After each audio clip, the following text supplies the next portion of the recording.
नमस्कार दोस्तों, स्वागत है आपका एक बार फिर से हमारे चैनल सनातन धर्म ज्ञान पर। आज की ये कहानी जो मैं आपको सुनाने जा रही हूँ, ये कहानी बहुत ही ज्ञानवर्धक कहानी है।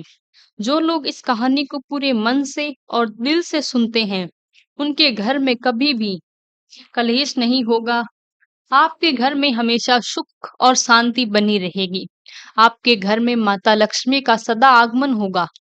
तो सब्सक्राइब कर लीजिए हमारे इस चैनल को, ताकि हमारे न्यू वीडियो की नोटिफिकेशन सबसे पहले आप तक पहुंच पाएगी। आपने सुना होगा कि जिस घर में रोज झगड़े होते हैं, कलेश होते हैं, उस घर में बरकत नहीं होती। उस घर में कभी भी माता लक्ष्मी का आगमन नहीं होता। और जिस घर में सुख शांति होती है, उसके घर में सुख समृद्धि का आगमन होता है और माता लक्ष्मी का निवास उस घर में सदा बना रहता है। इस कहानी को सुनने के बाद हमें यह पता चल जाएगा कि हमें घर में लड़ाई झगड़े क्यों नहीं करने चाहिए। जिसके घर में रोज लड़ाई झगड़े होते हैं, वह इन लड़ाई झगड़ों को कैसे रोक सकता है और कैसे घर में सुख शांति होना जरूरी है, क्योंकि जहाँ सुख शांति होती है वही माता लक्ष्मी निवास करती है। जहाँ लड़ाई झगड़े कलेश उत्पन्न होते हैं, वहाँ माता लक्ष्मी का निवास नहीं होता। वहां पर दुख और दरिद्रता का निवास होता है।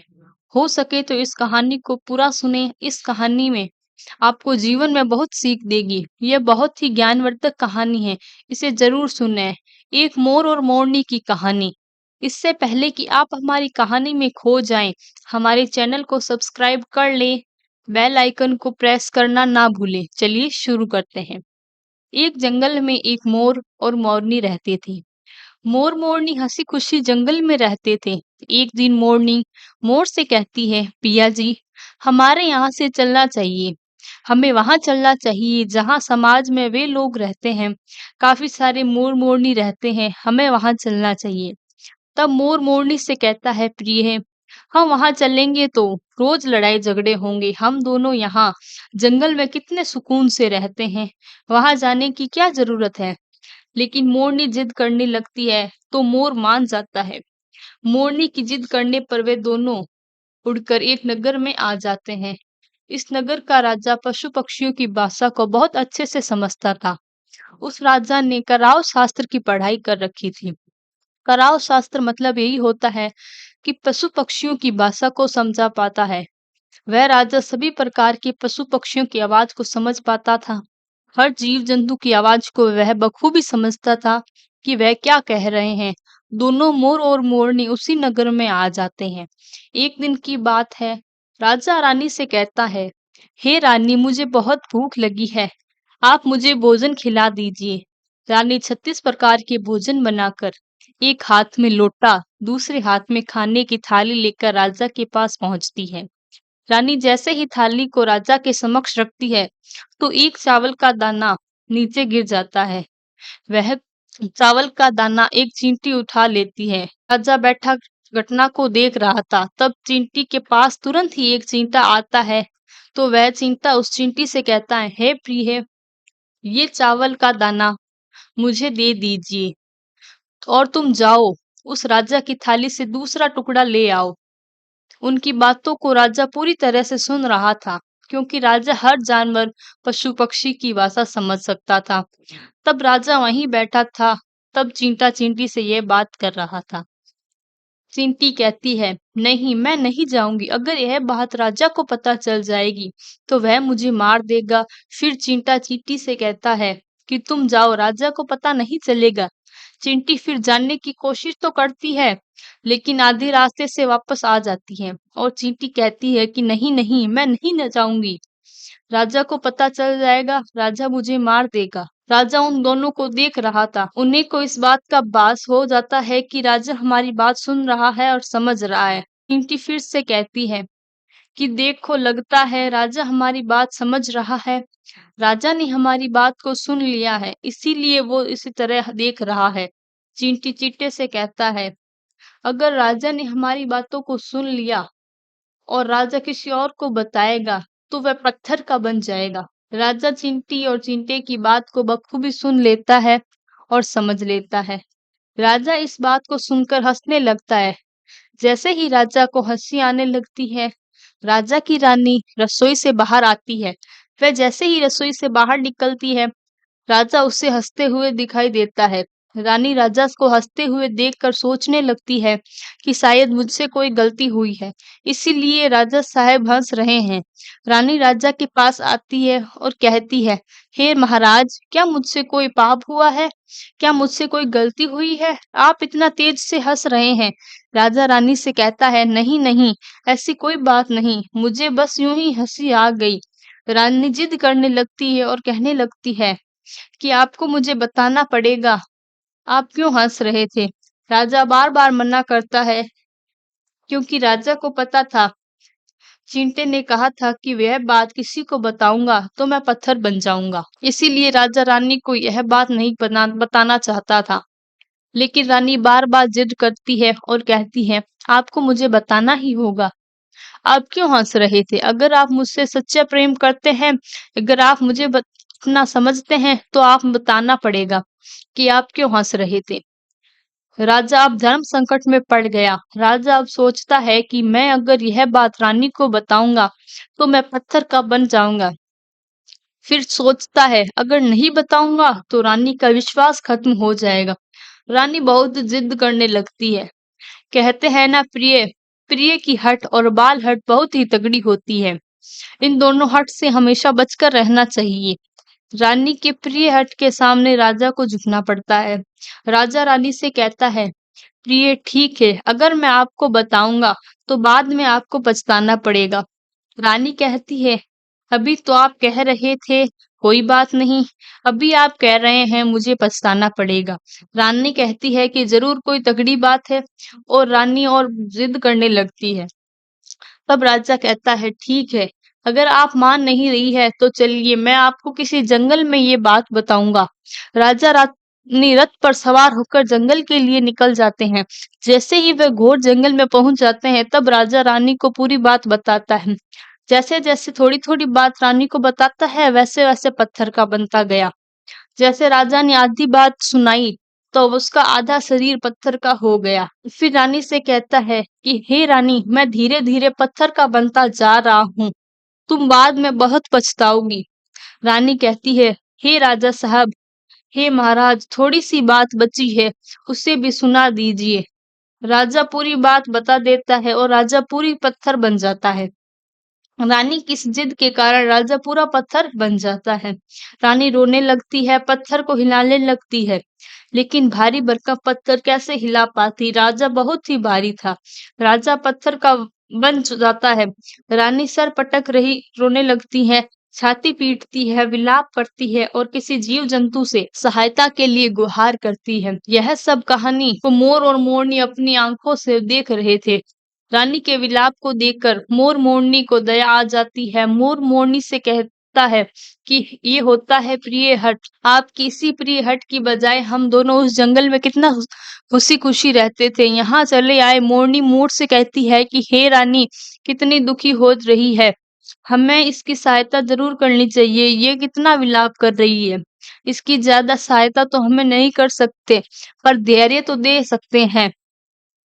यही सोचकर मोर मोरनी उस रानी से कहते हैं, है रानी साहिबा, जो हुआ सो गलत हुआ, लेकिन आप थोड़ा धीरज रखिए, अपने आप को संभालिए। आपके पीछे पूरा राज्य है, राजा को पत्थर का बन चुका है, अब आपको ही अपने राज्य का कार्यभार संभालना है।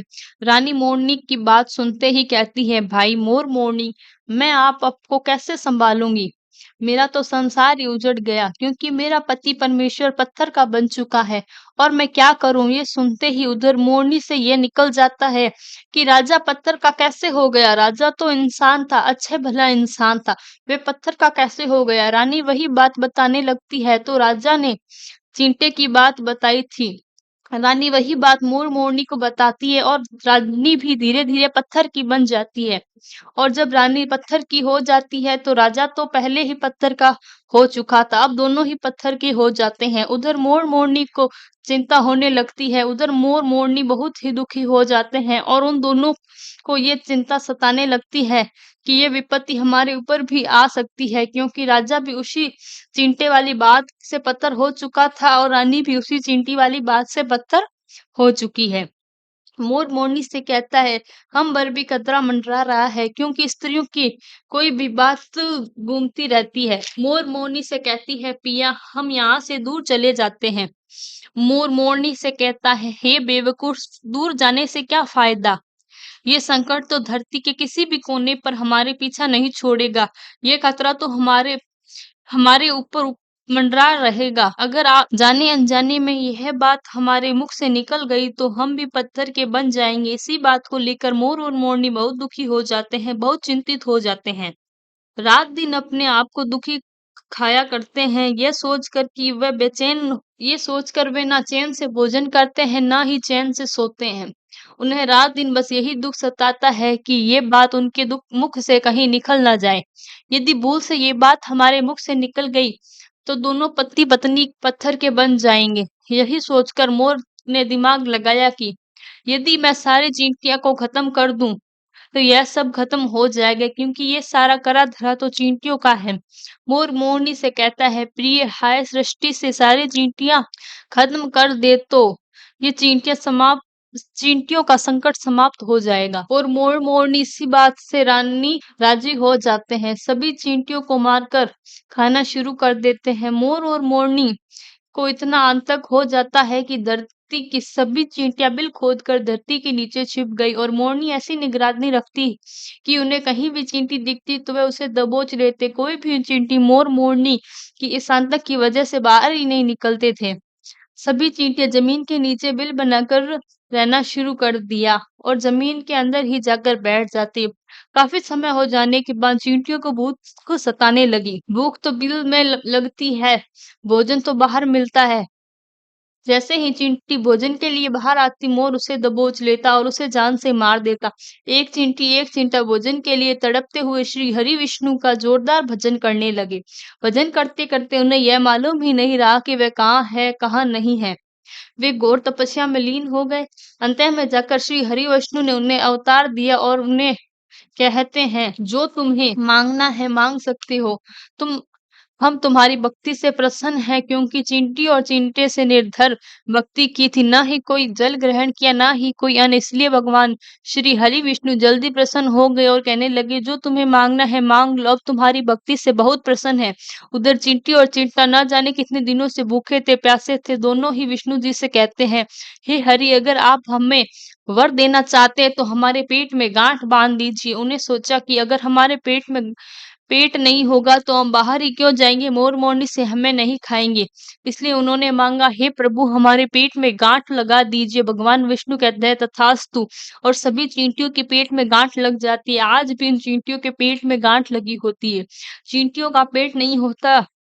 चींटा चींटी भगवान हरि विष्णु से कहते हैं, हे प्रभु, पेट में तो गांठ लग गई, किंतु अभी भी हमें मोर मोरनी से खतरा है। मोर और मोरनी अभी भी हमारे इंतजार में जमीन पर बैठे हैं और जैसे ही हम देखेंगे तो हमें मार देंगे। तब श्री हरि विष्णु मोर से कहते हैं, हे मोर, चींटियों का शिकार करना बंद कर दो। इसमें चींटियों का कोई दोष नहीं है। जिसका दोष है वो राजा है, क्योंकि राज्य को कराव शास्त्र का पढ़ाई की थी, इसलिए वह सभी जीव जंतुओं की भाषा को समझने में सक्षम था। उसके साथ वो जिन भाषा को समझता था उसका रूप बदलने में भी सक्षम था। पशु पक्षियों का वह रूप धारण किया करता था। जब वह राजा रूप धारण करता था, उन पक्षियों के साथ संभोग भी किया करता था। और जब वे पशु पक्षी गर्भ धारण करते थे, तब उन्हें छोड़कर वे वापस इंसान बन जाता था और ऐसे पशु पक्षियों पर वह जोर से हंसता था। इसलिए उसी ऐसी मूर्खता के कारण राजा आज ऐसा पत्थर बन गया है। मोर कहता है, हे प्रभु, उसकी पत्नी उसकी रानी का क्या दोष? श्री हरिविष्णु उसे कहते हैं कि उसकी पत्नी उसके पाप की भागीदार है, क्योंकि उसकी पत्नी आपको रोकती तो वह इतना पाप नहीं करता, इसलिए उसकी पत्नी भी इसी पाप की भागीदार है। इसलिए वह आज पत्थर की बन चुकी है। श्री हरिविष्णु को समझाने पर मोर उससे कहते हैं, इस बात को किसी और को कहोगे जो रानी ने हमें सुनाई है, तो क्या हम भी पत्थर के बन जाएंगे? श्री हरिविष्णु कहते हैं कि तुम्हारे से श्राप अब समाप्त हो चुका है। तुम्हें किसी से कहने पर कोई फर्क नहीं पड़ेगा। आप किसी से भी कह सकते हैं तुम्हारे ऊपर खतरा टल चुका है। मोर और मोरनी बहुत ही प्रसन्न हो जाते हैं, उनकी खुशी का कोई ठिकाना नहीं रहता। श्री हरि विष्णु अंतर्ध्यान हो जाते हैं और चले जाते हैं। इधर मोर और मोरनी खुशी का कोई ठिकाना नहीं रहता। अगर किसी जानवर को किसी पशु को खुशी होती है तो वो खुशी से झूमने लगता है, नाचने लगता है। यही बात है मोर के साथ हुआ। मोर को जब पता चला कि उसके ऊपर से खतरा टल चुका है तो वो खुशी से नाचने लगा। जोरदार नाचने से उससे की खुशी का कोई ठिकाना नहीं था, वह खुशी के मारे पागल हो रहा था। जैसे ही नाचते हुए वह नीचे अपनी पैरों की तरफ देखता है, फटे बदसूरत पैर मोर के बने हुए थे। मोर अपने पैरों को देखकर रोने लगता है। मोर सोचने लगता है कि मेरे पैर इतने सुंदर थे, आज इतने फटे और गंदे कैसे हो गए? मेरा पूरा बदन इतना सुंदर है, लेकिन मेरे पैर इतने फटे और बदसूरत कैसे? मोर के पैर फटने का कारण चींटी खाना था, क्योंकि उसके बहुत ही सारी चींटियां मार कर खा गई थी। मोरनी भी उसे खा गई थी, इसलिए उनके पैर फट गए। आज भी अगर कोई इंसान चींटी खाता है तो उसके शरीर में छोटे छोटे दाने पड़ जाते हैं। यदि आप भी ज्यादा मात्रा में चींटी खाएंगे तो आपका बदन भी फटने लगेगा। सांप का शरीर केंचुली छोड़ता है, क्योंकि सांप चींटी खाता है, उसके शरीर फट जाता है और अलग हो जाता है। इसी तरह मोर के पैर फट गए और वह बदसूरत हो गया, इसीलिए मोर अपने पैरों को देखकर जोर-जोर से रोने लगता है। मोरनी मोर को धीरज रखवाती और कहती है जो होना था तो हो गया, रोने से क्या होगा? मोर नाचता है और जोर-जोर से रोता है, इसलिए उसकी आंखों से आंसू की धारा बह रही थी। मोरनी मोर को धीरज रखवाती है और उसे आंसुओं को नीचे गिरने से रोकती है, लेकिन रोक नहीं पाती है। मोरनी के हाथ तो नहीं थे, इसलिए वह नीचे चोंच से एक-एक आंसू को उठाती और अपने मुख में रखती की कोशिश करती, लेकिन कितने अपने मुख में रखती। जैसे ही मुख में रखती वे पेट में चले जाते। इस तरह मोरनी हर बार मोर के आंसुओं को रखती, मोर नाचता और जोर-जोर से रोता। मोर के आंसुओं को देखकर और उस मोरनी के प्यार को देखकर भगवान श्री हरि विष्णु पुनः आते हैं और मोरनी से कहते हैं, उसे आशीर्वाद देते हैं कि तुम्हारा प्रेम सदा बना रहे। इसी आशीर्वाद की वजह से अब इसी आशीर्वाद को समझिए या श्राप। इसकी वजह से मोरनी कभी भी संभोग नहीं कर पाता, क्योंकि मोर जब नाचता है उसकी आंखों से आंसू गिरते हैं और उन आंसुओं को मोरनी चुगती है। उन्हीं आंसुओं के कारण मोरनी गर्भवती हो जाती है। भगवान श्री हरि विष्णु मोर और मोरनी को आशीर्वाद देते हैं और कहते हैं तुम्हारी भक्ति धन्य है और तुम धन्य है। इस समय ऐसा आएगा जब हम तुम्हारे पंखों को मुकुट बनाकर धारण करेंगे। इसीलिए कहते हैं जब श्री कृष्ण के रूप में श्री हरि विष्णु ने धरती पर अवतार लिया तो वे मोर का पंख अपने मुकुट पर धारण करते हैं। इस कहानी में बस इतना ही, और हम आशा करते हैं कि इस कहानी से आपको कुछ सीखने को मिला होगा।